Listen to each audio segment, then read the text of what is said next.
Bonjour à tous. On a vu les 3 premiers principes du livre, les 7 habitudes des gens efficaces, qui relèvent de la victoire personnelle, comme l'appelle Stephen Covey. Dans cette vidéo, on va voir le 4e principe qui est... Alors, les 3 premiers principes s'inscrivent dans ce que Stephen Covey appelle la victoire personnelle.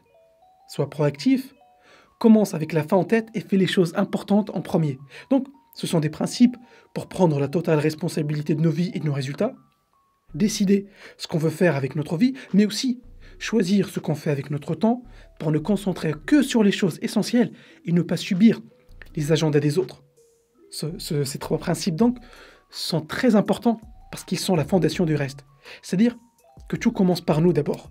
Avant de vouloir avoir un impact, créer des choses, changer des choses, etc., on commence par être bien avec nous-mêmes avant de vouloir des relations harmonieuses avec les autres. Donc, il est vraiment très important de comprendre ce principe. Tout commence par nous. Et Stephen Covey, en fait, insiste énormément sur les 3 premiers principes. D'ailleurs, il leur a consacré les 2 tiers des pages. Mais bon, ça ne veut pas dire que les autres principes ne sont pas aussi importants. Donc, ce 4e chapitre est consacré à la démarche gagnant-gagnant. Stephen Covey commence ce chapitre en nous racontant l'histoire d'un dirigeant d'entreprise qui a fait appel à lui parce qu'il pensait avoir un problème de culture dans son entreprise. Il trouvait que les managers qui travaillaient pour lui étaient égoïstes. Chacun essayait de tirer la couverture vers lui. Il lui disait que si seulement ses managers coopéraient plus, son entreprise aurait plus de résultats. En creusant un peu, Stephen Covey se rendait compte que le dirigeant réunissait 1 fois par semaine les différents managers dans son bureau pour parler de coopération.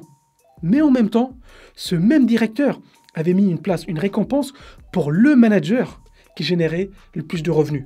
Celui qui ferait le plus de bénéfices gagnerait un voyage tout frais payé aux Bermudes. Donc vraiment, ce dirigeant se tirait une balle dans le pied. Il ne pouvait pas inciter ses managers à collaborer alors que la réussite de l'un signifiait la perte de l'autre. Il nous raconte cette histoire pour nous expliquer qu'il y a 6 situations dans les interactions entre les humains.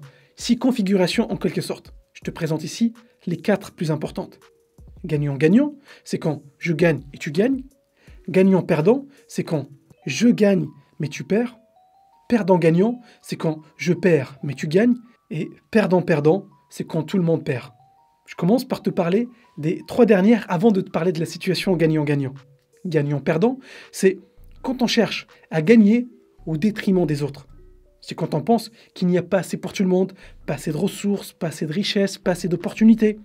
Bien sûr, cette configuration a sa place, par exemple, dans les compétitions sportives. Une seule équipe gagne la Coupe du Monde, les autres perdent. Mais dans nos relations au quotidien, on doit s'éloigner le plus possible de cette configuration. Perdant-gagnant, c'est quand on fait passer les autres avant nous. Quand on n'a pas de désir, quand on n'a pas d'objectif, quand on n'a pas d'estime de nous-mêmes, on fait passer les autres avant nous. Et malheureusement, les personnes qui manquent d'estime et qui font systématiquement passer les autres avant leurs propres intérêts ne font qu'accentuer leur manque d'estime. Et en négociation, ce sont les personnes qui disent des phrases comme « c'est quand tu veux, vas-y choisis ».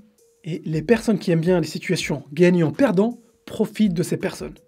Encore une fois, dans certaines configurations, on peut s'autoriser perdant-gagnant, comme par exemple un commerçant qui va donner gratuitement un essai à un client, donc il perd de l'argent au début, en espérant fidéliser ce client et donc gagner de l'argent plus tard.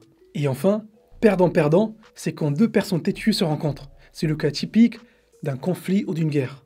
Les 2 parties perdent, même si l'un des 2 pense gagner. Et pour illustrer ce point, je ne me rappelle plus où est-ce que j'ai vu cette histoire. C'était l'histoire en fait d'un couple qui divorce et le juge a décidé qu'il fallait tout partager en 2. Le mari vraiment il était énervé. Ce qu'il a fait, il a pris une tronçonneuse et a littéralement tout coupé en 2. Il a coupé la voiture en 2, la maison en 2, tous les vêtements, les meubles, etc.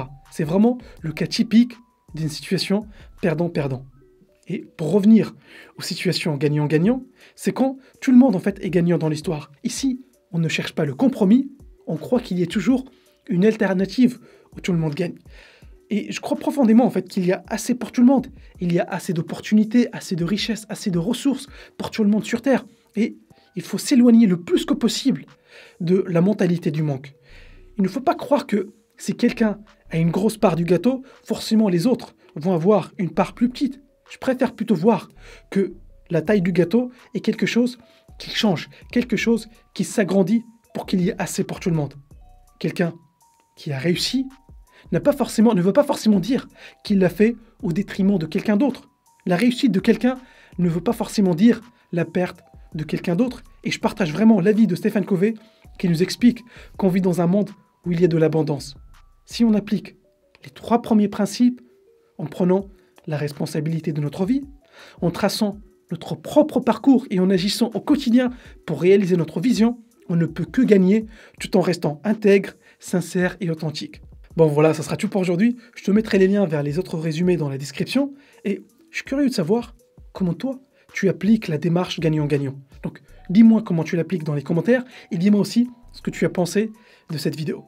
En attendant, abonne-toi à la chaîne et clique sur la petite cloche pour être notifié les prochaines fois où une vidéo sera publiée. Et n'oublie pas que le plus important, c'est de mettre en pratique, c'est d'appliquer les principes que je partage avec toi. Donc en attendant la prochaine vidéo, je te dis ciao.